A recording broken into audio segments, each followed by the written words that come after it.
Buenas noches, comienza Días Contados en Vía X, una nueva edición del programa a solo 25 días del plebiscito constitucional que sigue marcando las conversaciones y el debate. De hecho, estaremos hablando en el segundo piso con Paula Walker y Juan Diego Montalva sobre la franja electoral que ha tenido mucha atención de los televidentes, 33 puntos rating en promedio en la emisión de la noche. Pero bueno, hoy vamos a recibir en el estudio a una mujer importante, a la fiscal Jimena Chong, que es jefa de la Fiscalía de Alta Complejidad del Ministerio Público y que ha estado a cargo de causas de alto perfil, entre ellas el caso Cascadas, OAS, Corpesca y ahora último las violaciones a los derechos humanos post-estallido social. Conversaremos con ella sobre estos casos y también sobre su expectativa de cara al texto de la nueva Constitución. Pero empecemos hablando de comercio ambulante. Desgraciadamente es cada vez más común asociar la venta informal a hechos de violencia y control territorial. La que históricamente ha sido una actividad económica que entrega sustento a cientos de miles de familias en Chile y las aleja, aunque sea un poco, de la precariedad, se ha vuelto cada vez más problemática. Carabineros ha avanzado en el último tiempo con desalojos en el barrio Meix y ayer en Maipú, lo que ha suscitado la protesta de los afectados. Los efectos negativos de este tipo de actividad son muchos. De partida, tiene un costo económico para el comercio formal establecido, que sí paga sus patentes y sus impuestos. Genera desorden, suciedad y limitaciones en el espacio público, lo que empeora la convivencia y la calidad de vida. Y más encima, puede ser excusa para grupos criminales. Por eso, sorprendió que la alcaldesa de Santiago anunciara hace algunos meses la entrega de 1.500 permisos para comercio ambulante en esa comuna, lo que ha sido imposible de cumplir y de hecho se le ha sacado en cara muchas veces con manifestaciones exigiendo que se cumpla lo prometido. La ministra del Trabajo, por su parte, habla de la necesidad de avanzar en la formalización de las fuentes laborales y compromete medidas para recuperar los trabajos perdidos en pandemia. Y si bien es cierto que aumentó mucho la informalidad con los efectos del COVID, este es un fenómeno histórico, estructural y característico de América Latina. Es cosa de ver cómo se construyen nuestras ciudades con muchos barrios en la informalidad, en un precario equilibrio que asegura apenas la sobrevivencia. La inmigración agrava una situación que no tiene una respuesta única. Lo angustioso es que, a punta de medidas parche, lo que se revela a la ciudadanía es la ausencia total de la posibilidad de una respuesta integral. Comienza Días Contados. Contamos todo, contamos con todos. You kept saying you got something for me, something you call out but confess. Books are made for one thing, and that's just what they do. Empezamos con la conversación acá en el mesón como cada noche junto a los distinguidos panelistas. Juan Diego Montalva, ¿cómo estás, estimado? Muy bien. Me alegro mucho, me alegro mucho. ¿Cómo estás, Paula Walker? Muy bien, Carolita. Encuentro que nadie ha notado. Saludo. ¿Ibas para allá? Iba para allá. Ok, escucho, soy todo oídos. Saludo tu preciosa Camisa. blusa. Los hombres blusa, dicen perdón. camisa, fíjate. Hombres usan camisa. Sí, y dicen camisa. Sí, pues Dicen verdad. qué linda tu camisa. Sin pero una distinción. camisa, una blusa. Y es un homenaje evidente a... Olivia. Por supuesto. Está perfecto, faltó el... Olivia. Faltó el movimiento ahí. La bailarina. Oye, sé que quieres partir haciendo un comentario sobre el editorial de comercio ambulante. Sí, no, es un súper problema el comercio ambulante, efectivamente. Y es un problema que, como muy bien dijiste, no es propio nuestro, pero algo no hacemos, que no sé lo que es, para poder como armonizar esta cuestión. Yo me acuerdo, a mí me tocó vivir, o sea, tuve que vivir en Nueva York un tiempo y lo que más me sorprendía es que también había, bueno, me sorprendían muchas cosas, no solo eso, pero que también había comercio ambulante en Nueva York, solo que estaba como en orden, en un punto. Pero había mucho. Perrito caliente, las bufandas, las orejeras, en todas partes. Pero como que nadie los correteaba, ni tampoco ellos se tomaban los espacios de una manera...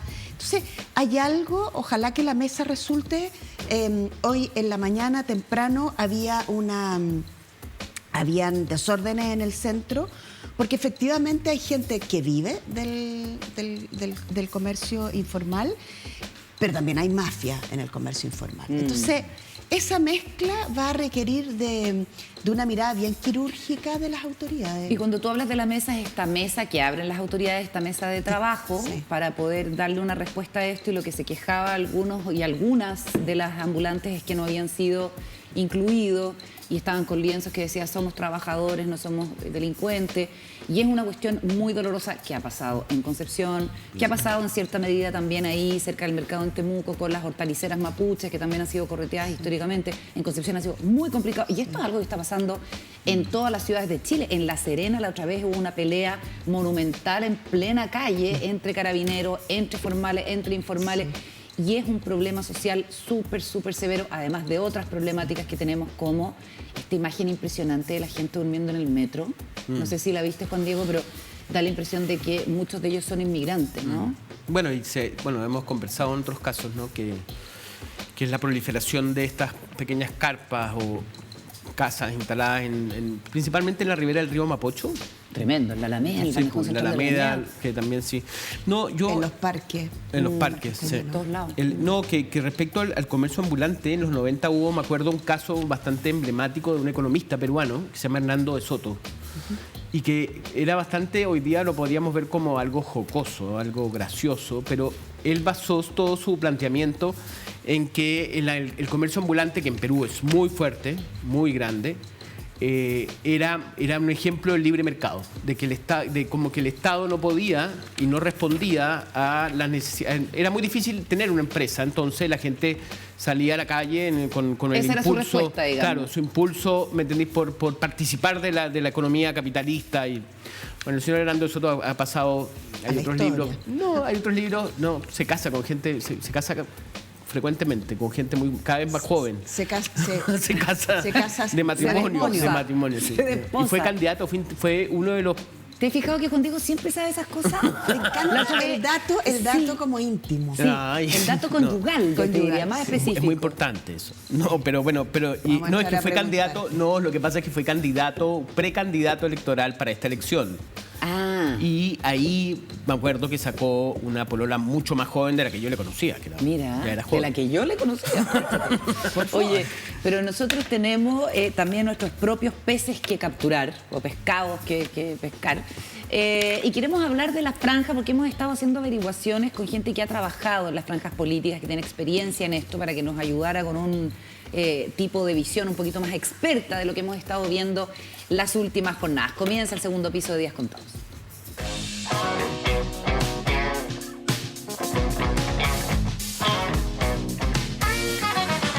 El viernes 5, el viernes pasado, las franjas que emiten todos los canales en su emisión nocturna sumaron 36 puntos de rating.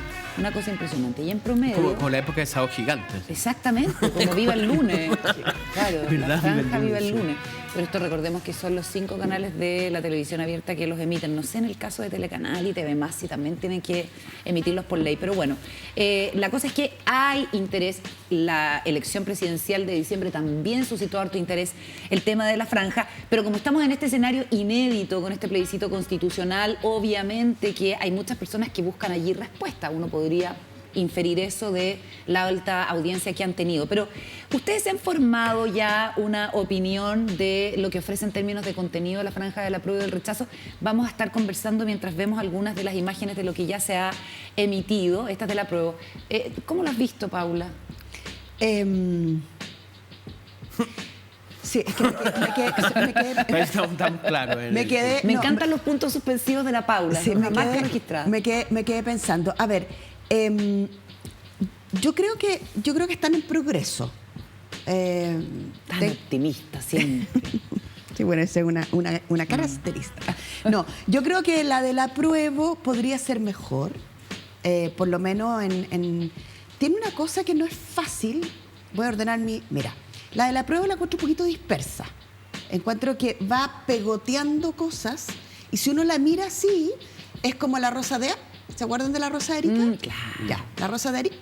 Bueno, esta también tiene como unas cosas así como Que no un terminan, chiste que no es muy que no gracioso. terminan.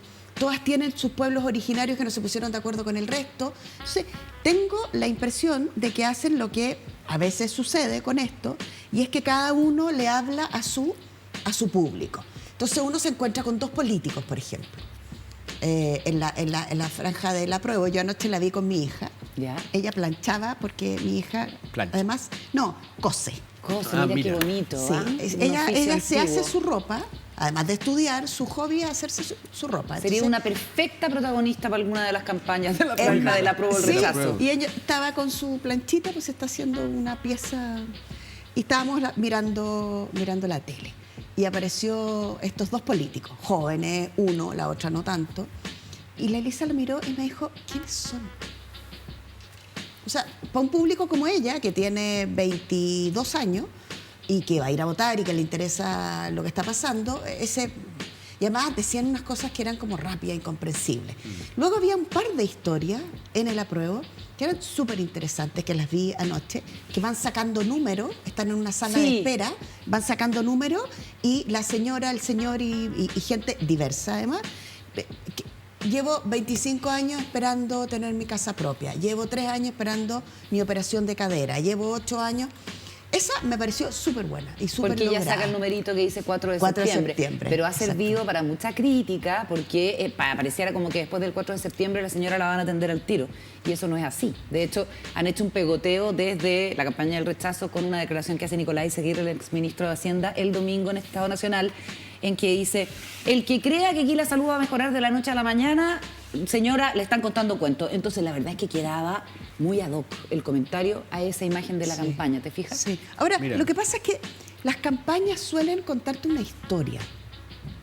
A mí me tocó el 2013 ser la persona que estaba a cargo de la campaña en la parte comunicacional de la presidenta Bachelet en su segunda vez que iba a la presidencia.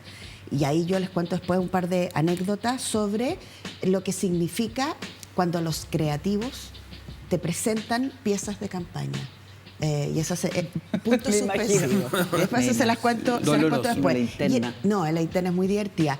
Y en el caso de la campaña del rechazo, claro, en la campaña del rechazo, por ejemplo, aparecía la gente del sur rechaza y aparecían las letras como de Colún. ¿No se dieron cuenta? No. Entonces tú las mirabas y eran las mismas Buena letras idea. de Colún. Yo supongo que es la gente del sur que rechaza. Es y una ahí- alusión a claro. Claro, pero no, pero yo creo que debe estar bueno, porque pagado es por Colún. financista. No, no creo. Sí. No, Bueno. una marca no se va a vincular con un... Con el rechazo. No, el propietario sí, pero la marca no. No, pero las letritas eran iguales. Ya, Bueno. Juan Diego, hablemos de los creativos, porque Sí. hay novedades. No, en a mí, ese sentido. yo como siempre ustedes que se ríen de mí, de que la cosa íntima. No, ayer me llamó la atención una entrevista que salió en la segunda a Diego Perry, a quien conoce muy bien Paula Walker. ¿Por qué tiene un vínculo familiar con alguien de la Concertación, o no? Sí. Él, ¿Sí? bueno, yo creo No me que acuerdo. él es Hijastro hijastro de Juan Carvajal. Que fue el perfecto. jefe de comunicaciones Ese. de la SECOM de De la Bachelet primera. 1. Sí. De la primera. De la primera. Bueno, tanto Perfecto. Un Diego publicista muy famoso, Sí, famoso, digamos, con permanentemente éxito. en actividad, premiado, etcétera. Sí, y escribió un libro también. Es bastante multifacético y tiene un grupo de música, creo, es rockero. Bueno, pero Diego Perry y Kiko Carcavilla. Kiko Carcavilla es un famosísimo publicista. Ellos tuvieron a cargo la campaña ahí están, justamente. Ahí están, la exacto. campaña de Bachelet 2013. Sí. Que fue un exitazo. Estos son los Claro. entretelones que les traigo. Claro. Son Y entretenidos. Kiko, claro, Kiko. el que... bueno, los dos tienen barba. Kiko el de la El de la izquierda. y Con de- chaqueta. Que igual y a sin Ángel chaqueta. Carcavilla, pues es Claro. su hermano. Sí. Sí. Sí. Ya. Y bueno, ayer salió en esta entrevista en donde a mí la entrevista no le hacía mucho honor a Diego Perry, porque primero, bueno, obviamente hay una defensa, es decir, yo estoy siempre con la libertad de trabajo, tú puedes trabajar en lo que quieras, pero este caso es un caso íntimo, ¿no? Entonces, él como que decía, primero pelaba a Sí, la campaña del apruebo, siendo que era dispersa, cosa que tú acabas de decir también que se da, y segundo decía que, bueno, que él había participado en la licitación de rechazo y ganó, y nadie lo llamó. Y después, arreglón seguido, como diría mi madre, le decía que ¿cómo se llama? Que iba Un a... escalón abajo. ¿te Un acuerdas? escalón. Que Ya me concentran así. Ya, puedo aportar datos. No, Te voy a pero terminar la espera, idea. sino que él creía que estaban llamando a gente equivocada. Sí. Para Sí, la prueba. Para la prueba. Si estaban llamando a gente equivocada, deberían haber llamado a la gente con que trabajaban siempre, que son ellos mismos. Claro, él vinculaba que Son ellos estaba mismos. una escalera más abajo en calidad. Ah, eso era. Ah, eso era, Ya, claro. yo creí que me Está- estaba confundiendo ya. No, no, Yo no. también está un pensaba que era por escalón- arrenglón seguido. Perdón la dispersión, No. estamos hoy día en el tono. No, Entonces, claro, yo decía. arrenglón, ¿qué me escalón. No. Volvamos al punto. Bueno, y- Claro. Él decía, está un Escalón escalón más abajo en calidad, reflexionaba y agregaba, yo creo que es porque nos llaman, nos, Llaman, sí. a quienes hemos hecho las campañas siempre. Ahora, Claro. Oye, obviamente, déjame- no, un detalle. Dale, No, dale, ¿ves? con respecto a Kiko Carcavilla, que es un gran publicista, él trabajó en la última campaña de la BIM. O sea, él ya había zafado del mundo concertacionista, nueva mayoría.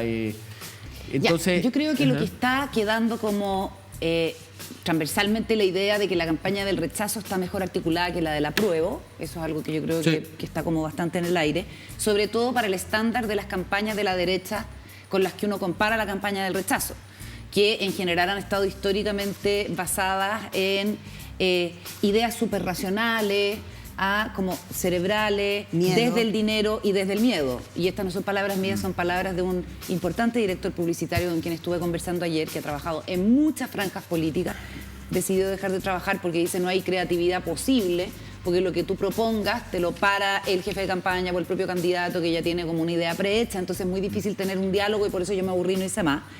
Que me cuenta, entre otras cosas, que en la franja del rechazo, si bien está Diego Perri y Kiko Carcavilla, los que verdaderamente están atrás son los famosos en el mundo de la publicidad mellizos Segers, Sebastián y Cristóbal de Andino Films, que son también súper mira. renombrados, han ganado premios, ahí están.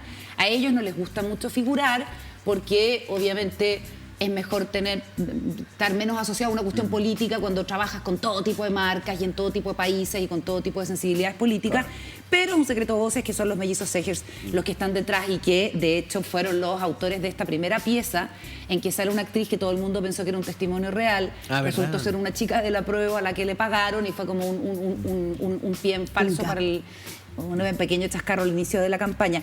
Esta persona con la que conversé estuvo en las conversaciones preliminares para coordinar la campaña del rechazo y la pedida, la línea estratégica era usar los mismos códigos de la izquierda, no hablar como la élite poderosa de derecha, hablar como los chilenos de a pie, defraudados por las promesas incumplidas.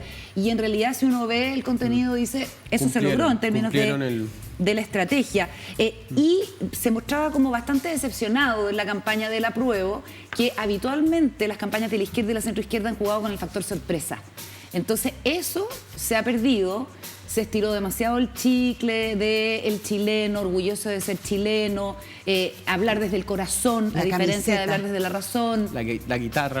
Exactamente, mostrarse 100% humilde, sencillo, hablar desde la calle, con el corazón abierto, todo eso se terminó convirtiendo en un gran cliché y hoy día es básicamente lo que vemos, un despliegue bastante penoso en ese sentido, sin factor sorpresa, por ende sin impacto. Igual esta persona considera que no es mucho lo que mueve la aguja, una franja, que todo está Pero igual, fíjate, ahora como decidido desde antes, puede que mueva un punto en qué sé yo, en las preferencias pero electorales. conversando, fíjate, tener una mala franja no es bueno. No, No, para porque nada. empiezas a hacer tema. Además es ambiente, como generan, puede ser, si no te varía, te fortalece o te debilita en términos de impresión. A mí se me olvidaba decir, que por omisión, que quien hizo la campaña de Bachelet 2013, la del afiche famoso, era Piedad Rivadeneira. Claro, en Que la era cosa gráfica. esa cosa de la blanca. Agencia con- Felicidad. Pero esa es la primera, ¿La 2000? la del Seis. 2006. Claro. Sí. Ya. Estoy contigo. Sí. Ah, Bueno, ya. ahí hay una fue anécdota. emblemática. No, Ya. esa Cuenta, anécdota. cuenta. La anécdota del cartel es muy divertida porque esto es una anécdota que me la contó un diputado de Temuco, que bajaba la gente a votar, o salía la gente a Ya. votar, y llegaban a la mesa de votación y decían, quiero votar por la señora que está conmigo. ¿En serio? Claro, porque Estoy Contigo se transformó en una marca muy tienes razón. muy distinguida, Ay, verdad, sí. pero Ah, es de la aparecía la primera campaña de presidenta, la Bachelet. Claro, no era muy aparecía la conocida. presidenta, aparecía con su delantal blanco como doctora, el Estoy Contigo, pero en ninguna parte decía Michelle Bachelet. Tienes razón. en la valla callejera. Claro. ¿no? Entonces, las ¿Y era un personas delantal decían, blanco o un traje No, era blanco? un traje. ¿era un traje? Era un traje. Yo sí. sé que ahí lo vamos a buscar en el switch para Bueno, mostrarlo. pero el estoy contigo. Entonces, yo Quiero votar por la señora que está conmigo. Qué bonito. lindo, ¿o no? súper bonito. Bueno, súper y la otra anécdota, que es la del mundo, las y los... Ahí está.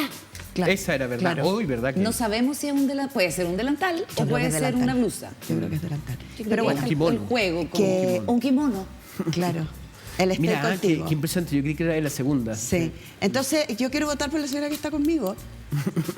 Y era un problema porque la persona No de la podría mesa estar impulsando. no le podía decir, se llama, entonces había como que correr a la señora y el apoderado le decía, échale, échale. ¿Cachai?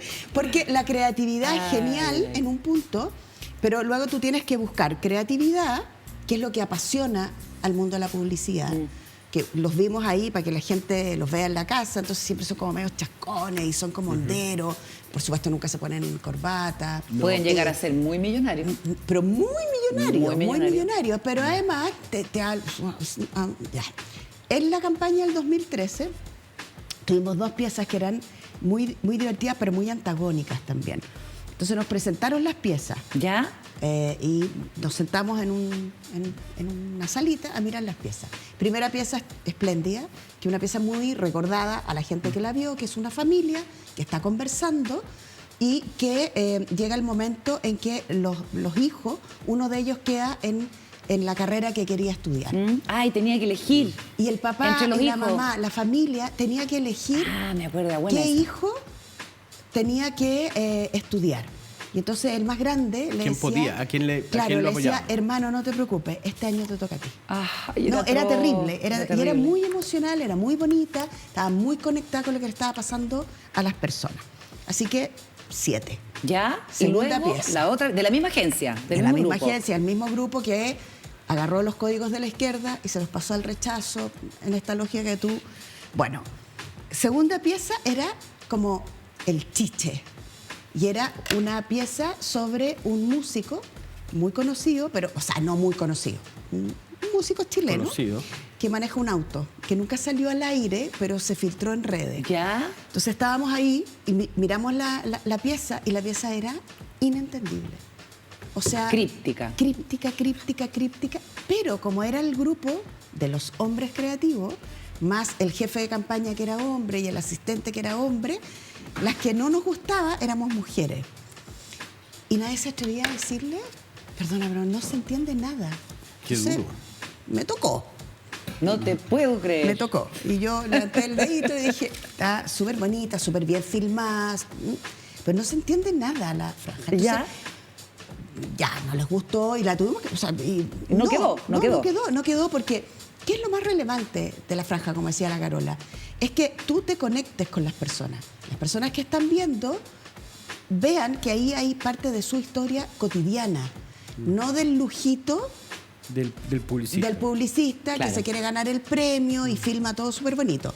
Esta imagen, el señor músico manejaba un auto como un Mercedes-Benz antiguo y se subía atrás la presidenta Bachelet. Ah, ya. Y nadie hablaba. Y Y se eso era miraban todo. por el espejo y luego, entonces cuando te preguntaban la explicación, te decían cuál era el corazón creativo. Que el músico en el fondo tenía que manejar un auto porque no alcanzaba a ser músico. No, nada que ver. No, era un racional creativo entre la figura paterna, el padre, la madre. Ya. Imposible, Complicado. efectivamente. Entonces, lo más relevante de las agencias de publicidad es trabajar muy coordinado con la mirada política, y los creativos tienen su rol y la política tiene su rol. Respetar los espacios. Pero ¿para qué? Para que la gente que mira la franja se enganche con la franja y diga, eso me pasa a mí. Y la creatividad siempre fue en las franjas políticas patrimonio de la izquierda y la centroizquierda por ese hecho, digamos, pivotal, que fue la franja del no, donde todos los publicistas que habían estado, o todos los cineastas y los creativos habían estado trabajando en publicidad, principalmente en Chile. Bueno, porque ahí no viene había Eugenio mucha- García, es Sí. un gran Sí, publicista. imagínate, Jaime Aguirre, en fin, una Eugenio serie de... Eugenio García venía de hacer el Costa, ¿te acuerdas? Un Costa que era que estaba comiendo un El chocolate Vicio. Costa, o Vicio, eso. Al vicio, sí. Vicio es de Costa, claro. Entonces, siempre la comparación es muy dura, porque imagínate, o sea, eso es como que define acuérdate lo que pasó después con la película No, que hace Pablo Larraín, y en fin, ahí se trata de levantar una tesis política más controvertida, que es que el No ganó porque fue enfrentada a la situación política como si fuera una gran campaña publicitaria, en fin. Pero es bien notable que la gente que le dio sustento electoral a través de la franja a la izquierda o que le hizo una contribución a la izquierda, ahora le hayan hecho la oferta de trabajo en el rechazo y de alguna manera plasmando esa como impronta allí. Porque lo otro quedó huérfano. Yo siento que la franja del apruebo está muy lejos de tener un estándar, digamos, como adecuado. O sea, en un momento aparece es como un pegoteo y en un momento aparece un grupo de dirigentes sindicales que, con todo el respeto, me parece que es increíble que estén ahí, pero son puros señores mayores de 70 años, son todos hombres, son 8. Entonces, uno dice, ¿cómo dialoga eso con lo que viene después, que es como el Nuevo Chile? Hay un jingle también que es como de la UDI. Sí. Que uno lo identifica como con campañas más de la derecha. Más allá, porque obviamente lo natural aquí es decir que hay traición de la gente que trabajaba por campañas de la ex-concertación. No, yo encuentro que la gente puede hacer lo que se le venga en gana en términos profesionales. Pero lo interesante ahí es más que focalizarme en el hecho de que hay gente que trabajó, ¿me entendés?, por Bachelet y ahora trabaja por rechazo. A mí lo que me parece interesante es que la gente del rechazo haya ido a buscar a la gente que era de la concertación. Hicieron una licitación, además. Sí, yo no sé si licitación eso es lo que cuenta, licitaron. Licitar es un instrumento del Estado, ¿no? Tú llamas dice a varias gente que participe en un concurso y elige al final, pero sabemos que... Pero parece que abrieron como una oferta. O sea, lo que pasa es que en general tú buscas agencias que sabes que son buenas, que es el caso del Kiko y de Diego. Kiko Carcavilla. Y las echas a la pelea. Claro, y le dice, muéstrame lo que tienes y lo que puedes hacer con esto. Pero hay una licitación de que tú abres, que todos son sobres, que tú no sabes quiénes son, que son sobres cerrados. Pero que eso es como más del Estado. Por eso. Eso es como concurso. Sí. Pero... Oye, la campaña republicana me decía la jefa máxima de este programa, Tamara, que tiene una pequeña diferencia. Bueno, yo personalmente creo que ya en la campaña de José Antonio Kast se empezó a trabajar bien el tema de la franja. Aparte de los TikTok y la figuración del propio candidato a través de las redes sociales, la franja televisiva, el video, la canción, el jingle, a través de con Kast, etcétera. O sea, ya empezaron allí a conquistar un territorio que había sido tradicionalmente de la centroizquierda. O sea, no es raro que esa evolución haya continuado. Las redes sociales es interesante, ¿ya? También, porque son una plataforma muy importante. No es solo televisión. Oye, vamos a hacer una pausa porque luego viene la fiscal de la Fiscalía de Alta Complejidad, Jimena Chong, al programa. Tenemos mucho que conversar con ella, así es que queremos reservar suficiente espacio para eso. Vamos a la pausa, antes Juan tiene algo que contar. De regreso en Días Contados nos acompaña la fiscal jefa de los delitos de alta complejidad de la Fiscalía Centro Norte, Jimena Chong. ¿Cómo estás, Jimena? Bienvenida. Muchas gracias por venir a Días Contados. Hola, muchas gracias, Carola, por la invitación. Oye, hartas causas importantes. Nosotros decíamos que viene una mujer importante. Así es que vamos a ver cuánto nos puede contar la fiscal Jimena Chong sobre investigaciones que hay en curso y sobre otras materias que es importante abordar. La nueva Constitución, los sistemas de justicia, el tema de género, que para ti como feminista es muy importante. Los vamos a estar abordando. Pero en primera instancia, cuéntanos qué es la alta complejidad y qué delitos en tu caso investiga específicamente. A ver, la alta complejidad es un concepto que se empezó a acuñar al interior del Ministerio Público transcurridos más o menos los primeros 10 u 11 años del proceso de instalación de la reforma procesal penal, cuando se advirtió que podían clasificarse de alguna manera los delitos dependiendo más que todo de los esfuerzos investigativos que había que realizar en uno u otro. Esto no tiene que ver necesariamente con la gravedad de los hechos, sino más bien con un tema de esfuerzos investigativos. Hay hechos que pueden ser muy graves, muy dañosos para determinadas personas, pero que, por ejemplo, por ser casos flagrantes, en donde se detecta, por ejemplo, a la persona en el momento mismo en que está cometiendo el delito, pueden ser bastante simples en términos de los recursos que hay que poner para efectos de investigar. Y tomada advertida esa definición, que además venía de experiencias comparadas de otras fiscalías existentes en otras partes del mundo, se toma la decisión de organizarse al interior del Ministerio Público en términos de poder establecer ciertas fiscalías, ciertos conjuntos de fiscales que pudieran abocarse a estas investigaciones, y queda de resorte de cada fiscalía regional la determinación de cuáles son las competencias que tiene esta fiscalía, es decir, cuántas personas designa para la investigación de este tipo de delitos y qué delitos se incorporan dentro de esa categoría, qué materias, claro. Y en el caso de la Centro Norte, nosotros definimos primero delitos de corrupción, particularmente porque nosotros contábamos en ese entonces y todavía con el centro neurálgico todavía del ámbito del desarrollo de la actividad política de las empresas estatales. También delitos de alta corrupción económica, ya no pensando solo en los delitos económicos más sencillos, sino que más bien los que tienen relación con leyes especiales, ley de mercado de valores. Por esa razón tuvimos a nuestro cargo el caso Cascada, el caso La Polar, etcétera. Y luego se fueron adicionando otras categorías delictivas que tienen que ver con el crimen organizado, principalmente con la trata de personas, el tráfico ilícito de migrantes, que habitualmente van enganchados con delitos de corrupción. Y en el último tiempo también delitos que afectan los derechos humanos o contra los derechos humanos, los derechos fundamentales.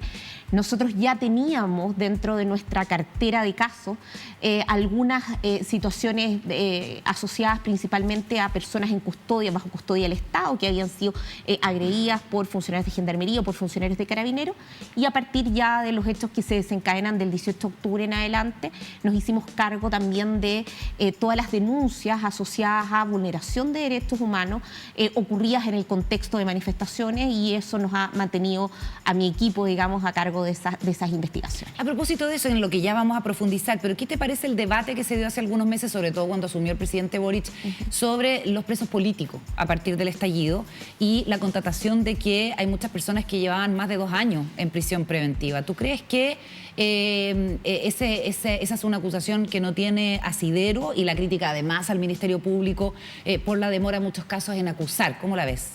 A ver, yo creo que digamos, una denominación, la de presos políticos o presos de la revuelta, que es una denominación instalada, ¿no es cierto?, desde los grupos de interés que legítimamente pueden otorgarle esa denominación. Lo que le pidieron al Ministerio Público en su oportunidad, y fue respondido a través del Fiscal Nacional, habían en distintas instancias, sobre todo parlamentarias, pero también de gobierno, tanto del presidente Sebastián Piñera como del presidente Gabriel Boric, era la información de las distintas agencias estatales a las que intervienen en esto: Defensoría Penal Pública, Gendarmería y Ministerio Público, sobre qué personas estaban sometidas a prisión preventiva a partir de hechos ocurridos con ocasión de las manifestaciones sociales desencadenadas a partir del 18 de octubre en adelante. Y el principal problema que hubo era que no existía una unidad en términos, probablemente por la forma de calcular o de extraer esa información, en la información proporcionada por estos distintos actores. Ahora, en el caso particular de la prisión preventiva es importante como explicar ciertas cosas. O sea, lo primero es que el Ministerio Público, la parte querellante, es quien solicita la prisión preventiva, pero quien determina si es que una persona queda sujeta a esa medida cautelar es siempre un tribunal. ¿Ya? Por lo tanto, ahí hay un primer filtro. Esa decisión que toma el tribunal se toma en una audiencia que es pública, en la cual tiene derecho a intervenir el defensor, que es el defensor penal público, en el caso que la persona no tenga un defensor de su confianza. Por lo tanto, el juez resuelve previo debate, donde el control de la actividad investigativa del Ministerio Público la realiza también la defensa, que tiene acceso a los antecedentes de la investigación. Correcto. Y el código además prevé fechas en las cuales tiene que revisarse la prisión preventiva. Es decir, transcurridos ciertos plazos, la prisión preventiva obligadamente debe revisarse por parte del Tribunal de Garantía. Entonces, muchas veces la dilación de estos procedimientos se producía en parte porque al momento de revisarse la prisión preventiva no había nuevos antecedentes, y en otros casos porque simplemente no se revisaba dentro de estos plazos que correspondían. Entiendo. Pero la pregunta mía es si tú estás de acuerdo con que es demasiado extenso el periodo de prisión preventiva que se puede alcanzar en Chile en el caso de muchos imputados, más allá de que sean o no posestallido. Eso es un tema que es bastante, yo diría, debatible, digamos. O sea, el sistema prevé un plazo máximo de 2 años para la investigación, es decir, para concluir la investigación un plazo máximo de 2 años. Nosotros no tenemos, como sí tienen otras legislaciones comparadas, reglas de cese de la prisión preventiva, por ejemplo, al momento en que se cumple el término de la pena probable. ¿Debiéramos tenerlo? Es una discusión que yo creo que más que pensar en si deberíamos tener o no la regla, quizás es una discusión que habría que abrir, digamos. O sea, el sistema de regulación de la prisión preventiva con el cual nace la reforma procesal penal es un sistema muy distinto al que existe hasta ahora.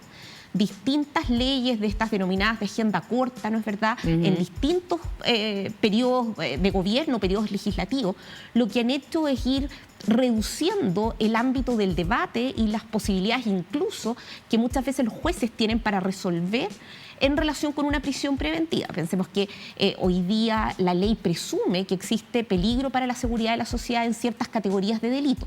No los convierte en excarcelables porque eso los haría contrarios a convenciones internacionales que regulan la materia, pero sí establece ciertas categorías de delito. Entonces, quizás lo que habría que hacer es revisar si es que conforme los estándares internacionales que determinan la naturaleza de la prisión preventiva, que siempre es una naturaleza cautelar, que tiene que estar asociada a una efectiva necesidad, se pueden introducir ciertas modificaciones para evitar lo que para muchas personas constituye un abuso de la prisión preventiva. Otro tema es cuán eficaz resultan ser las investigaciones y el Ministerio Público en sostener la acción penal luego de personas que han estado en prisión preventiva. Entiendo. Y eso muchas veces genera, ¿no es cierto?, también la apreciación negativa respecto de la medida cautelar, en tanto muchas personas sometidas a prisión preventiva terminan siendo absueltas en un juicio, digamos. Correcto.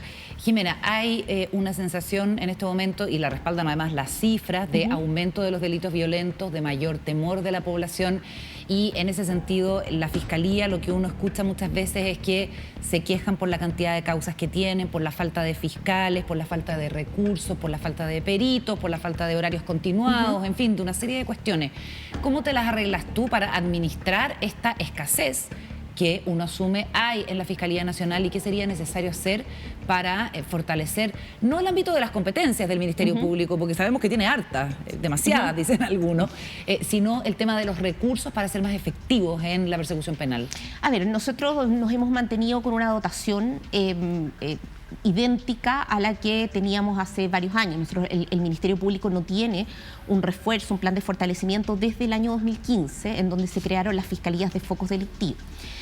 Obviamente la gestión de cualquier entidad, en mi caso la Fiscalía de Alta Complejidad, siempre va a pasar por dos factores, digamos. Uno es mejorar las capacidades investigativas mediante la incorporación, por ejemplo, de elementos tecnológicos, de la utilización de herramientas que se encuentran a nuestro alcance, lo cual hemos realizado, digamos. O sea, nosotros trabajamos muy fuertemente con la generación de herramientas investigativas generadas incluso internamente, es decir, desarrollos informáticos que hacen nuestros propios, digamos, que hacen nuestros propios técnicos, también utilizando de mejor manera las herramientas investigativas que nos provee el sistema, pero obviamente y también generando alianzas con las policías para privilegiar también estos casos. O sea, nosotros ha habido una convergencia de intereses, en nuestro caso, por ejemplo, en el ámbito de la corrupción, donde dentro de los ejes relevantes en el plan de gestión jurídica del fiscal nacional están los delitos de corrupción, y la policía el año 2016 crea una brigada anticorrupción y la ha ido fortaleciendo con distintos elementos técnicos y también elementos humanos. Entonces eso nos permite ir de la mano. Donde se complica es cuando existe un interés investigativo de la Fiscalía que no va de la mano con los esfuerzos que puedan hacer las policías en reforzar esos mismos equipos investigativos, y nosotros ahí no tenemos injerencia, por ejemplo, en más que hacer requerimientos. Entonces, claro, cuando hay una convergencia en términos de los intereses de la Fiscalía y los intereses de las agencias que nos apoyan en la investigación, eso puede ser fructífero, que nos pasó en el ámbito de la corrupción, pero eso no es equivalente cuando no existe esa misma combinación. Y esto yo lo puedo predicar desde un sitio de privilegio, una Fiscalía, ¿no es cierto?, que cuenta de alguna manera también con profesionales muy bien capacitados, contamos también con un cierto respaldo institucional que nos permite también realizar estas peticiones, pero también se produce un centralismo en las policías en este tipo de recursos. Entonces, no todas las regiones, por ejemplo, cuentan con fiscalías especializadas anticorrupción, no todas las regiones cuentan con fiscalía, o sea, con policías o brigadas especializadas anticorrupción, brigadas especializadas en tráfico ilícito de migrantes. Entonces, entiendo. ahí las posibilidades que tiene esa fiscalía son distintas. Ahora, son las autoridades nacionales y eventualmente los representantes gremiales quienes tienen que ser los voceros para reclamar, digamos, en las instancias que corresponda por las ausencias de recursos. Vamos a algunos de tus casos específicos, todo lo que ocurre a partir del estallido social. Tú has investigado la eventual responsabilidad de altos mandos, de carabineros principalmente. Hay generales, hay oficiales que están imputados. De hecho, el general director de carabineros entiendo que está en esa categoría, Ricardo Yáñez. Y además recibes una denuncia que se plasma en Valparaíso y que vio inicialmente la fiscal regional Claudia Peribancic de acusaciones de cometer crímenes de lesa humanidad al mando civil, específicamente al presidente Sebastián Piñera y al ministro del Interior, si no me equivoco. ¿Cómo va esa causa? ¿Y crees tú que digamos, existen los elementos suficientes para decir que las violaciones a los derechos humanos fueron sistemáticas y prolongadas en el tiempo, que ha sido un debate en las últimas semanas a propósito de la figura de Sergio Mico? A ver, sobre si las violaciones de derechos humanos acontecidas a partir del 18 de octubre tuvieron el carácter sistemático generalizado, es un punto de aquellos que tú anunciabas al principio de la conversación, sobre el cual no puedo ahondar.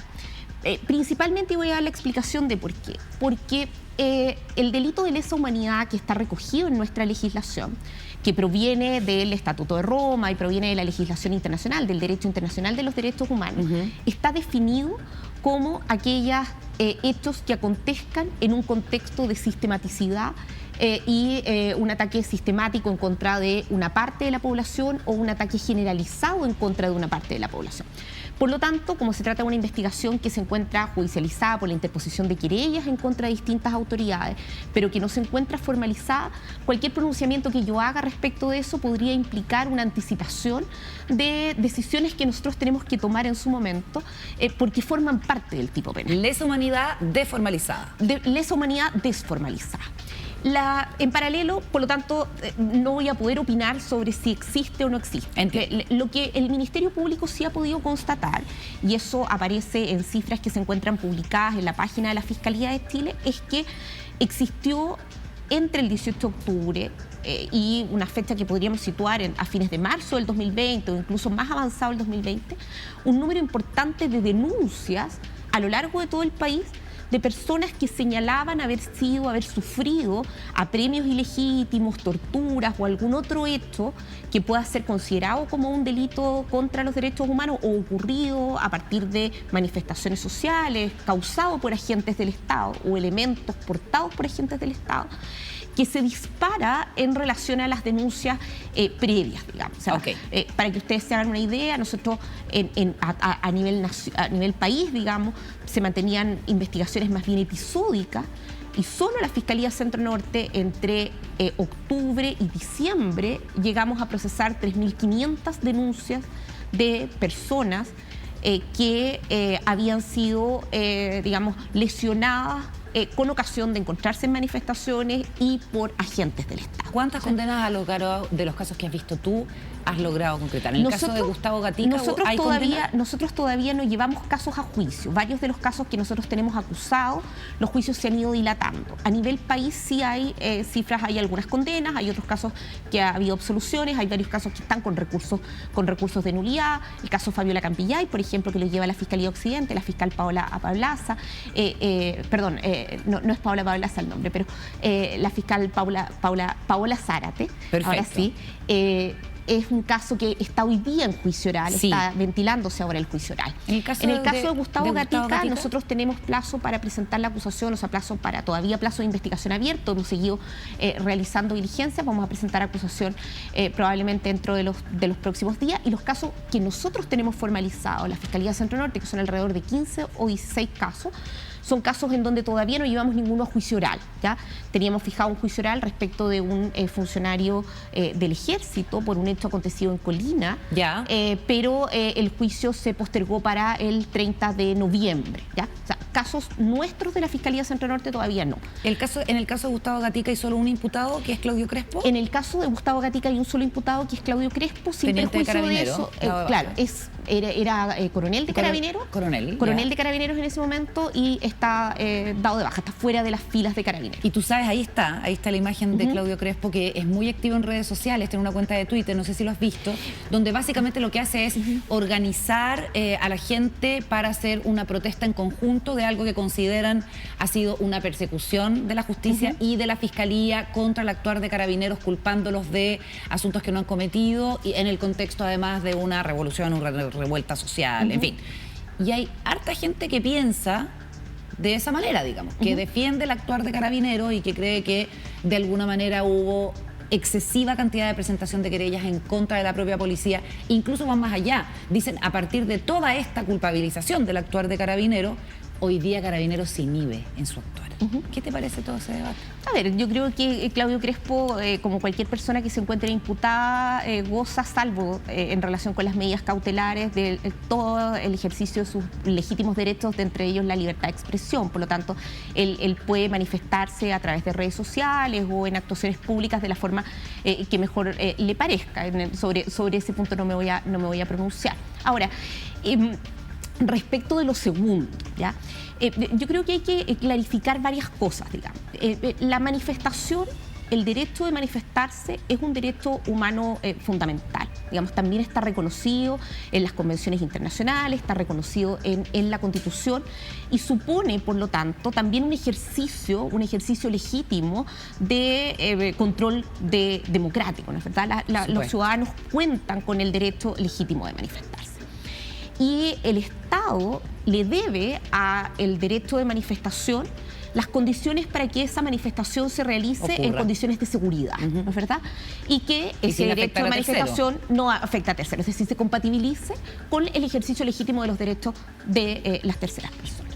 Por esa razón es que los mismos protocolos de Carabineros, cuando describen las condiciones conforme a las cuales Carabineros debe realizar el control del orden público, parte de la base y reconoce, es decir, exhorta a los Carabineros a comprender que efectivamente el derecho de la manifestación, una manifestación pacífica, es un derecho humano fundamental y debe resguardarse, posibilitarse el ejercicio de ese derecho.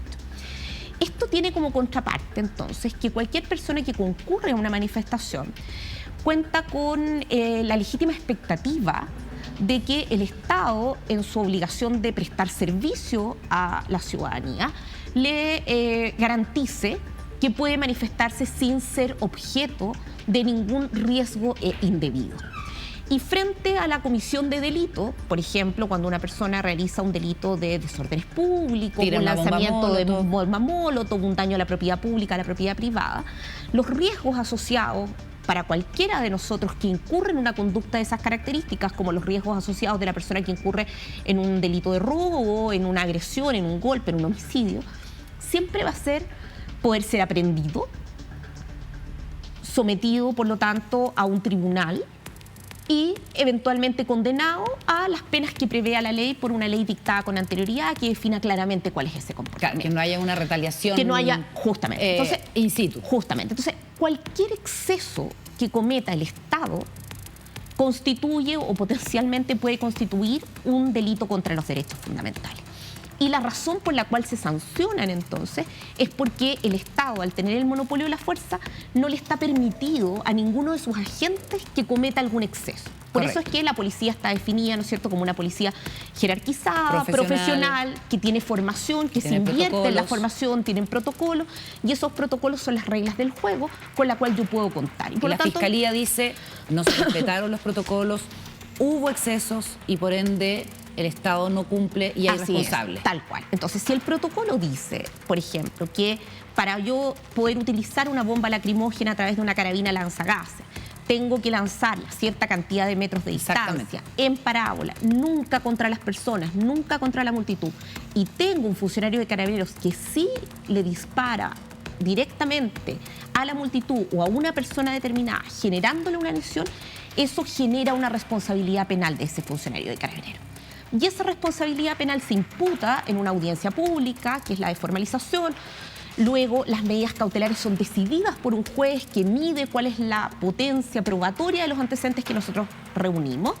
Y luego ese funcionario va a ir a un juicio, que es un derecho, en donde en ese juicio se va a poder controvertir esa prueba y se va a poder determinar si es responsable o no, que es lo que está pasando hoy día con las personas enjuiciadas por el caso de Fabiola Campillas. Acusaste en el caso del joven que es lanzado por el carabinero Sebastián Zamora desde el Puente Pío IX en octubre del 2020. Eso fue hace relativamente poco. Pide 8 años de prisión para el carabinero. Antes de pasar a la mesa, quisiera preguntarte, más allá de este caso específico, ¿por qué crees tú que esto pasó de manera tan masiva? Hay gente que cree que los carabineros y en general los uniformados en Chile viven en la tesis del enemigo interno, una cuestión heredada de la dictadura, en que sencillamente no entienden que una manifestación social pueda, digamos, ocurrir a este nivel de masividad, y lo que salen es a reprimir, pensando que al otro lado hay un enemigo. ¿Tú compartes esa idea? Por la misma razón por la cual expresé delante, lamentablemente no puedo emitir una opinión en torno a eso. Porque también a propósito del delito de lesa humanidad, uno puede sancionar cuando existe una política destinada a agredir. Pero una cosa es una política y otra cosa es una práctica cultural, una interpretación, una predisposición. Lo que pasa es que esa predisposición eventualmente puede o no ser un elemento que pueda revelar la existencia de una política, pero además porque los tipos penales de lesa humanidad también permiten una responsabilidad omisiva. ¿Ya? Entonces, no tiene que estar escrito. No tiene que ser una política declarada.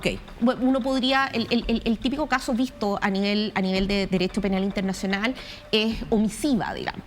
Yo no veo, yo no controlo, no miro, no sé lo que pasa, pero por esa vía de omitir el ejercicio de control, a lo mejor lo que estoy haciendo es dar una señal o avalando por la vía omisiva una política. Entonces, y lo mismo pasa en que nosotros tenemos por un lado la investigación por responsabilidad de delitos de lesa humanidad, pero también los delitos comunes, el delito de tortura y el delito de apremios ilegítimos, también prevé una figura omisiva. Dice, el que pudiendo evitar, no evita que estos delitos se cometan.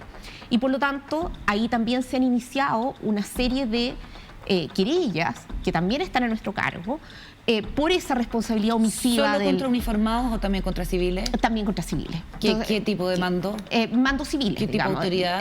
Hay una querella presentada hace bastante tiempo atrás por el abogado Luis Mariano Rendón respecto al presidente Sebastián Piñera. Entonces, en esos casos... Pero no había querella. No, hay una querella. O sea, la querella, la presentación de la querella, digamos, no había acusación. Pero no hay acusación, ni ha habido formalización. Estas investigaciones no están formalizadas. Pero bueno, en esos contextos, uno también podría indagar respecto de las razones que pudieran explicar esta conducta más o menos repetida en el tiempo de Carabineros, por lo menos así es lo que revelan el número de denuncias, digamos. Y por lo tanto... eso has tenido que investigar eventualmente, con el digamos, equipo. Claro, uno podría tener que extraer ciertas conclusiones asociadas a si ha existido o no ha existido debidos controles, o de qué manera la formación también conduce o no conduce a la realización o no de determinadas conductas. ¿Novedades próximas en estos casos? No podemos anunciar nada. Nosotros estamos trabajando, el equipo liderado por el fiscal regional ha sido sumamente eficaz en el desarrollo de diligencia. Hemos tratado de mantener todas estas diligencias con la debida cautela, precisamente para garantizar su éxito. O sea, la reserva de las investigaciones no tiene que ver con una opacidad en lo que está realizando la Fiscalía, sino que más bien tiene que ver con que muy probablemente, en tanto más silente sea el trabajo de la Fiscalía, más eficaz resulta. Al menos esa ha sido nuestra experiencia. Célebre ha sido la fiscal Jimena Chong también por haber logrado la primera condena de cárcel en materia de corrupción con el ex senador Jaime Orpis, que hace, antes de entrar a la prisión, una sentencia sentida declaración donde considera que ha habido una especie, que él se ha convertido en una especie de chivo expiatorio. Dice que la Fiscalía decidió que yo pagaría por el financiamiento ilegal de la política que se instaló a partir del año 1990. Hay varios que tienen que le encuentran alguna razón a algún punto a lo que dice Jaime Orpis. Me gustaría que comentáramos también cómo ha sido perseguir los delitos de corrupción. Tienes también causas vigentes y a ver si respondes por esta imputación. Vemos esa declaración y seguimos en la conversación con Jimena Chong en la mesa junto a Paula Walker y Juan Diego Montalva. Aceptaré el fallo, a pesar de que respecto al cohecho soy inocente, y cumpliré la condena que se me ha impuesto. No tuve la oportunidad de acceder a una investigación objetiva, pero desde un principio la fiscal decidió que yo sería quien pagaría por ello, y no perseveró en los otros casos. Lo mismo hizo el Servicio de Impuestos Internos, que no se hizo parte en las causas para evitar el juicio. Aquí estamos con Jimena Chong en la mesa. Por supuesto, el tema de la persecución de los delitos de corrupción en el ámbito de la política ha sido uno de los más alto nivel. Juan Diego. Sí, bueno, el senador Orpis está detenido hoy día. Sí, ¿En qué cárcel está él? Él está en Capitán Llávar. Ya. Él había le solicitó al Tribunal de Garantía, que es el que regula, digamos, el cumplimiento de la condena, un traslado, pero en definitiva se desiste de ese traslado a una cárcel de la Quinta Región. Está cumpliendo condena. Está cumpliendo condena. Bueno, bueno, primero es ¿cuál es tu opinión respecto a lo que él dice? ¿No? De que él es un chivo expiatorio de una cantidad de casos que no tuvieron, no terminaron en gente presa. Orpis está preso y el único que está preso de todo ese mundo que fue afectado en la campaña del 2016. Jaime Orpis fue incluso antes. O sea, lo que pasa es que esto se devela a propósito del 2016, pero el financiamiento que el Tribunal de Juicio Oral en lo Penal sanciona a título de cohecho que recibe Jaime Orpis para su campaña del 2010. Ahí 2010, ya. Sí. Y explícame. Corpesca, SQM, Penta. Esos son como los casos madres de la corrupción política. Respecto a chivo expiatorio, ¿por qué en los otros casos no fueron? ¿Qué elemento fue el definitorio para que él esté preso y por qué en los otros no se logró ningún detenido, ninguna persona que estuviera con prisión? Perfecto. Mira, yo creo que hay que distinguir varias cosas, digamos. O sea, primero, en el caso SQM en particular, el caso SQM es un caso que acaba de terminar la audiencia de preparación de juicio oral. Ese es un caso que estuvo a cargo de la fiscal regional Claudia Perigancich en la última etapa, estuvo a cargo del ex fiscal regional de Valparaíso de manera previa, Pablo Gómez, y que está llevando a juicio oral, entiendo, a varios personeros del ámbito político, entre ellos el senador Pablo Longueira, por ejemplo.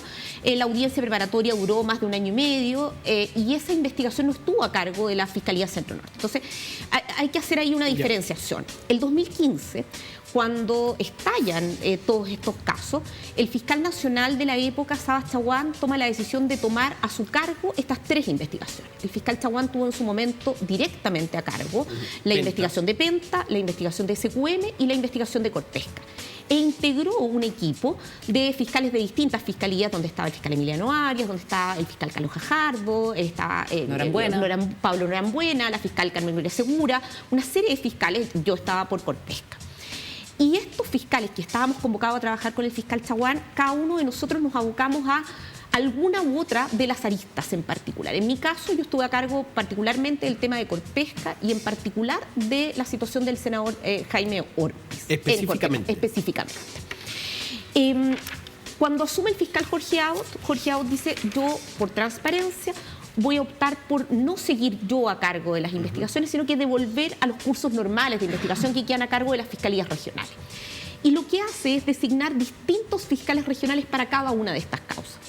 Y ahí fue cuando las investigaciones se toman ritmos distintos y toman también definiciones distintas en cuanto al término de los casos. Hay fiscales que optaron por no perseverar en relación con algunos imputados, hay otros fiscales que optaron por sacar por salidas alternativas a algunos otros, y nosotros tomamos la definición de llevar a juicio a Jaime Orpis. Esto no fue mandatado, esto yo se lo he señalado a los propios abogados de Jaime Orpis en varias oportunidades, en términos de que el caso necesariamente llegara a juicio. El caso de Jaime Orpis llega a juicio, y esa es una distinción probablemente respecto de los otros casos, no por el hecho del cohecho, es decir, al margen del cohecho, tampoco por el delito tributario, donde sí hubo una acción del Servicio de Impuestos Internos de querellarse en contra de Jaime Orpiz por delito tributario, sino porque en el curso de la investigación se estableció que Jaime Orpiz además incurrió en un delito de fraude al fisco. El delito de fraude al fisco, por la época de comisión de los hechos, es el que tiene la pena más alta. Y ese delito es el que en definitiva lleva a Jaime Orpiz a la cárcel, porque las penas se calculan sobre la base del delito más grave. Entonces, Jaime Orpiz incurre en una conducta que, al menos que yo tenga conocimiento, no se detectó en los otros funcionarios públicos y en los otros parlamentarios. Ya, clarísimo. Él habla también del Servicio de Impuestos Internos. Dice cómo persigue a algunas personas y no persevera con otras. Y ahora lo que ha hecho el actual director del Servicio de Impuestos Internos en Nampricolet es que ya se va a poder investigar por casos específicos a todos quienes resulten responsables y el texto de la nueva Constitución va más allá y le otorga al Ministerio Público la titularidad penal, digamos, que no solamente la tenga de la persecución del delito. ¿Qué te parece eso? A ver, lo que pasó con el Servicio de Impuestos Internos fue que precisamente modificó su forma normal de presentar las querellas. Hasta antes del 2015, el Servicio de Impuestos Internos presentaba, como casi todos los querellantes, una querella contra Juan Pérez y todos quienes resulten responsables. Y eso en el fondo permitía que la determinación del resto de los partícipes, el que le facilita las facturas, el contador, etcétera, la determinara el Ministerio Público y pudiéramos ir a juicio con esos casos. Y durante 20 años la cosa funcionó de esa manera. A partir del 2015 cambia ese criterio. El Servicio de Impuestos Internos dice, yo voy a definir contra quién me querello. Y si yo no me querello contra esa para persona... los políticos, podría decir uno, Jimena, muy conveniente. Podríamos decir que en la medida que no existe una obligación de parte de la ley de obligar al director del Servicio de Impuestos Internos de fundamentar esas decisiones, deja un espacio de arbitrariedad que es susceptible de interpretación. Entonces, el director dice, yo solo me voy a querellar contra determinadas personas. Nosotros lo que hicimos fue, mire, usted puede decir lo que quiera, pero la ley es otra cosa y nosotros igual seguimos adelante. En mi caso particular, por ejemplo, con Marco Enrique Jominami. Nosotros decimos, acá hay una querella contra Cristian Warner, pero yo creo que Marco Enrique Jominami también tiene participación. Lo vamos a formalizar y vamos a acusarlo. Y ahí pasó que los tribunales le dieron la razón al Servicio de Impuestos Internos. Los tribunales dijeron, mire, si el servicio tiene la titularidad de la acción, usted, si no tiene querella, no puede prosperar. Y sobreseyeron un conjunto de causas en las cuales nosotros sí habíamos seguido adelante. Lo que hace el Servicio de Impuestos Internos ahora con las nuevas autoridades es decir, mire, voy a volver a lo que era mi práctica anterior. La doctrina anterior. El punto es que lo que no sabemos es si no es retroactivo. Y lo que no sabe, porque ya no puedo deshacer un sobreseimiento definitivo, digamos. Pero además lo que no sabemos, lo que no se ha probado hasta ahora, es cuál va a ser el criterio de la Corte. Porque la Corte ya dijo, mire, el servicio sí tiene razón si no se querella nominativamente contra una persona. Entonces, una cosa es que el ente administrativo ahora diga, yo cambio mi criterio, y otra cosa es cómo los tribunales van a recoger ese cambio. Un minuto. Cosa chica, no, porque a mí en el caso, ustedes acaban de fallar sobre Javiera Blanco. Y en el caso de ellos, ustedes dicen que hay hurto. O sea, la Corte Suprema sobresee. Y la Corte Suprema sobresee. Más allá de la intención de la Fiscalía en el caso de gastos reservados de Carabineros. ¿Hay hurto? ¿Por qué hay hurto? Eso, si puede explicar. Sí, a ver, nosotros sostenemos que lo que hay en el caso, o lo que hubo en el caso de la imputada Javiera Blanco, y por esas razones que nosotros ya nos imputada hasta sobreseída de la abogada Javiera Blanco, pero lo que nosotros en su minuto se formalizó la investigación a su respecto era por un delito de malversación de caudales públicos. Nosotros decíamos que ella, siendo funcionaria pública, recibe estos fondos de gastos reservados y los aplica a fines particulares. La defensa solicitó un sobreseimiento definitivo, sosteniendo que estos hechos no eran constitutivos de delito, no eran en absoluto constitutivos de delito, y señalando que tampoco estaba acreditada la participación de Javiera Blanco. El Tribunal de Garantía rechazó esa solicitud. Pero además sostuvo la parte de la defensa que este delito estaba prescrito. Nosotros decíamos que no, porque es un delito que tiene pena de crimen. Cuando esto llega a la Corte de Apelaciones, la Corte de Apelaciones dice, mire, sobre la base de los antecedentes de la investigación, yo lo que advierto, Corte de Apelaciones, ya no la Fiscalía, sino que el Tribunal, dice, lo que yo advierto es que estos hechos no son malversación de caudales públicos, pero sí serían hurto. Es la Corte la que dice que serían hurto. Y como el hurto es un delito de menor entidad que la malversación tiene una pena más baja, la prescripción es de 5 años. Y como los hechos, en el caso de Javiera Blanco, habían acontecido hasta el año 2009 o Operó la 2010, prescripción. operó la prescripción.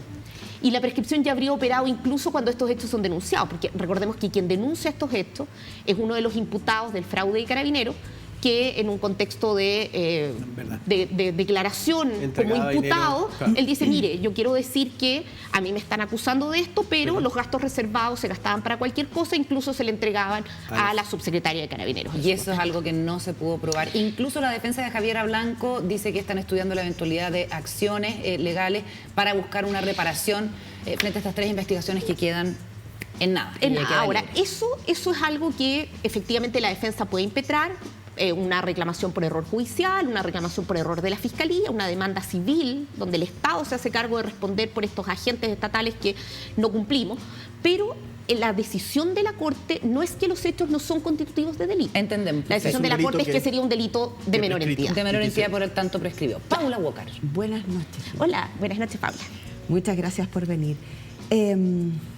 Bueno, a nosotros estos temas nos apasionan. Sí, somos unos nerds. Sí, y nos Nerds gusta, del nos del gusta derecho. escuchar a personas como tú, que son personas expertas, que son personas que dedican la vida a una cuestión que es muy importante, pero que también las personas lo sienten o incomprensible, o lejos, o muy técnico, que es al final vivir en un país donde uno puede percibir que la justicia es más o menos justa, ¿no?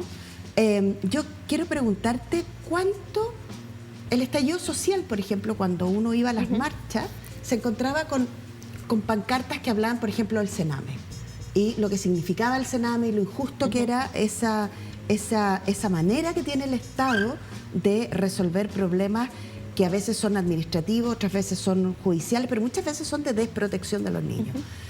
También uno se encontraba con que había justicia para pobres y justicia para ricos, que habían clases de ética para algunos y para otros sencillamente cárcel de Prisión San preventiva, Miguel, además. prisiones preventivas Eterna. muy largas. ¿Cuánto piensas, Jimena, que el estallido social tiene en anidar esta rabia y esta sensación de las personas comunes y corrientes que la justicia o es inalcanzable o nunca te tocan si eres pobre buenos abogados o buenas abogadas y que hay ahí una discrecionalidad que puede incluso tener una molestia que persiste hasta el día de hoy? A ver, yo creo que efectivamente existe una percepción de lo que tú dices, digamos, de que existe una justicia para ricos y una justicia para pobres. Nosotros hemos fallado como agentes del Estado, encargados de la investigación, en una adecuada transmisión probablemente de cuál es el rol, cuáles son las facultades, cuáles son las limitaciones que nosotros tenemos.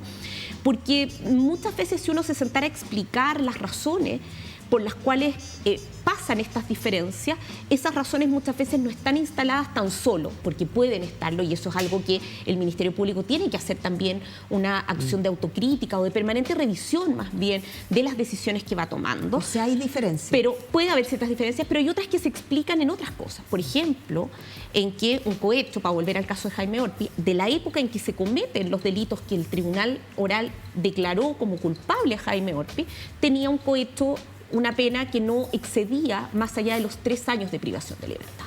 Y en cambio, un robo en lugar habitado, que se sanciona desde que la persona intenta ingresar, es decir, una persona que es sorprendida abriendo En el una antejardín. ventana, o en el antejardín, o abriendo una ventana y tratando de pasar hacia adentro y lo toman detenido en ese momento, tiene una pena que va desde 5 años y un día hacia arriba.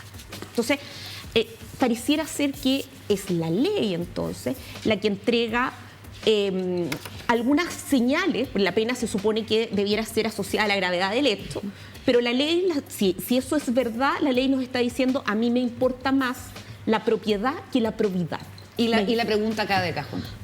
El texto de la nueva Constitución, en lo tocante a sistemas de justicia, que no sé si te molesta o no que se le haya cambiado el nombre a Poder Judicial, Nada. ¿soluciona esta sensación de discriminación o de injusticia dentro del sistema?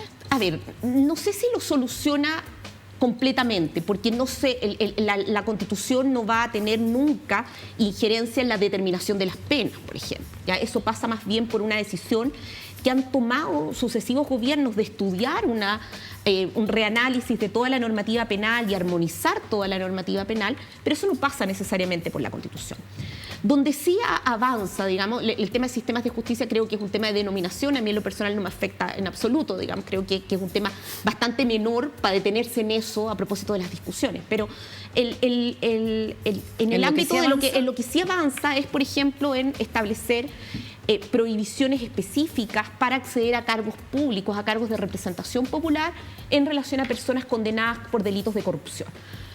Por ejemplo, eso constituye una cuestión relevante. Un avance. Lo que tú anotabas, Carolina, de que ciertos delitos donde las autoridades públicas administrativas siguen teniendo la acción penal, esta acción penal cede a favor del Ministerio Público. El Ministerio Público puede investigar aun cuando no exista esa denuncia, cuando hay afectación a bienes jurídicos asociados a la corrupción o cuando hay un interés público. Por ejemplo, un caso de colusión, donde la colusión también tiene una acción privativa del fiscal nacional económico, pero si hubiera un interés público y se aprobara la Constitución, dentro de las reglas del Ministerio Público está que el Ministerio Público podría investigar igual. Justicia indígena, Jimena Chong, pluralismo jurídico. En el tema del pluralismo jurídico, yo lo he señalado en otras oportunidades, yo creo que es un aspecto que reconoce un concepto que es el de igualdad sustantiva, que es el que debemos empezar a familiarizarnos mucho más con el concepto que el concepto de igualdad sin apellido. ¿Ya?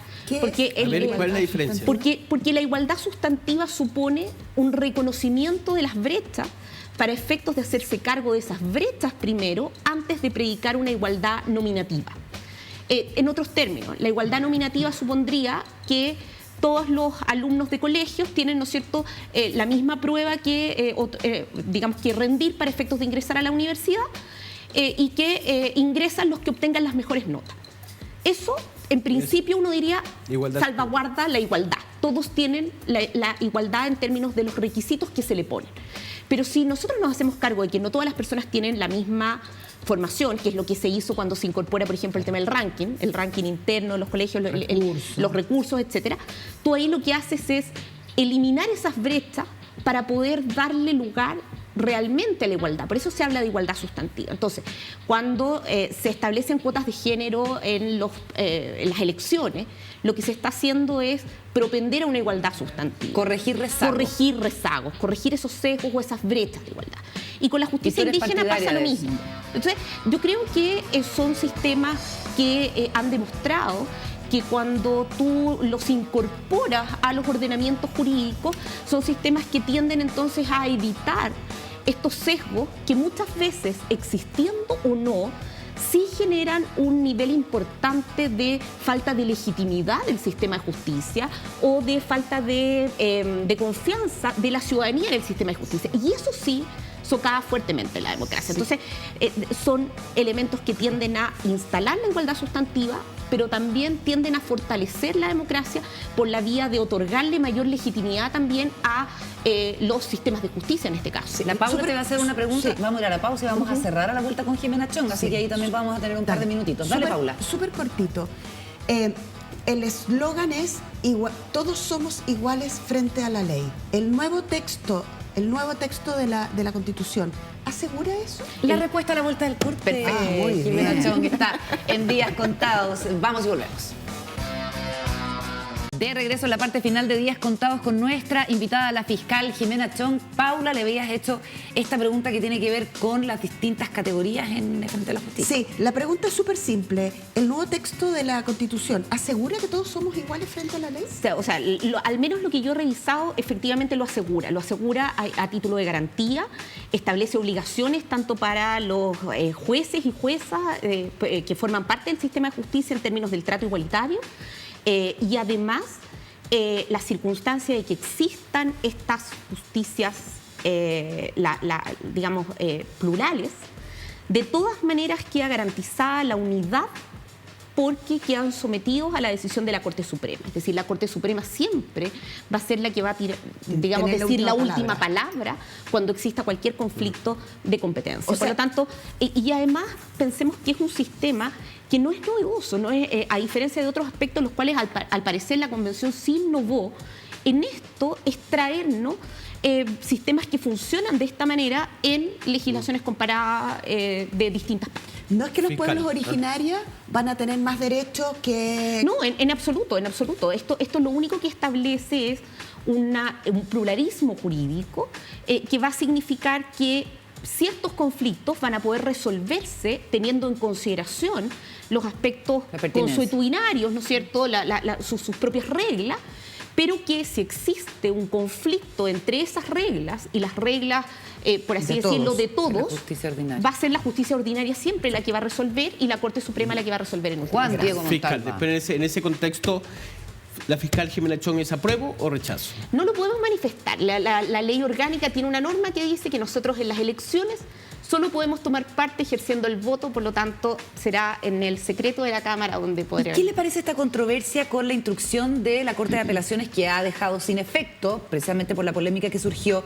pidiendo reportar a los jueces que no respeten la prescindencia y que habría surgido a partir de las expresiones del juez Daniel Urrutia, que es bien controvertido en sus redes sociales? A ver, yo creo que es complejo pronunciarme en relación con el Poder Judicial, digamos. Nosotros formamos parte de un órgano autónomo.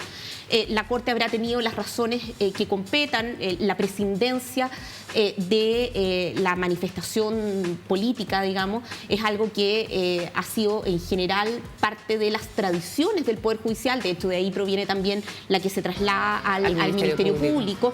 Y incluso en el proyecto de texto de la nueva Constitución lleva en los sistemas de justicia que los jueces y juezas no pueden tener militancia política. Ah, mira, claro. Por lo tanto, más bien tiende a evitar que exista esta digamos, invasión de territorios que no debieran ser propios de la judicatura. Pero por otro lado también las Cortes internacionales han sostenido que juezas y jueces también son ciudadanos y como ciudadanos también tienen derecho a manifestar sus preferencias políticas, en tanto aquello no pugne con el ejercicio de sus funciones. Es decir, Claro. no pueden manifestar el ejercicio de sus funciones, pero fuera de ellos no. Entonces, eso probablemente va a ser algo que va a tener que resolverse si es que se inician procedimientos administrativos, lo va a tener que resolver Ahí eso va a entrar en la propia en la Corte, conversación. digamos. Y eventualmente tribunales internacionales si es que, como en otras oportunidades, algunos jueces o juezas lo Oye, llevan ya, hacia y allá. esta pregunta que es, ahora sí que es la última, no es a la ciudadana Chong, es a la fiscal Jimena Chong. ¿Por qué no le interesa llegar a la Fiscalía Nacional? Ahora viene el proceso pronto. A ver, yo tomé la decisión en su momento de no postular a fiscal nacional cuando estaba en curso el proceso constituyente. Principalmente un poco por respeto también a ese proceso, digamos. O sea, yo creo que era importante que nosotros como Ministerio Público observáramos cómo a partir de las nuevas definiciones en torno a la elección y a la gobernanza del Ministerio Público se daba en un contexto de deliberación democrática como era la Convención Constituyente. Y ahora también creo que no resulta tampoco justo hacer mediar una elección que pudiera entenderse como de un interés particular cuando tengo a cargo algunas investigaciones que podrían verse perjudicadas por esa misma manifestación de interés. Post-estallido, da la impresión. Por ejemplo, Que es lo las investigaciones post-estallido, ¿no es verdad? Las investigaciones sobre derechos humanos que llegaran a verse perjudicadas por quizá entenderse que habría habido un empeño orientado a la obtención de un beneficio de carácter personal. Entonces, la unión de ambas cosas Le hizo prescindir de- me hizo prescindir en esta oportunidad, no lo descarto para más adelante, Eso te iba a decir. no me llegue el plazo de Muy vencimiento importante Vida decirlo. tiene. que se ha puesto para el Muy cargo, joven. Una digamos. chica muy joven, Jimena así Chong, que- un gusto tenerte. Muchísimas gracias por venir a conversar con nosotros. Muchas gracias a ustedes, muy agradable. Muchas gracias. Termina el programa. Gracias por la compañía en Días Contados, como siempre. Hasta mañana, Paula. Chao, Carolita. Hasta la próxima, querido Juan Diego. Hasta la próxima. En Días Contados contamos todo y contamos con todos. Chao.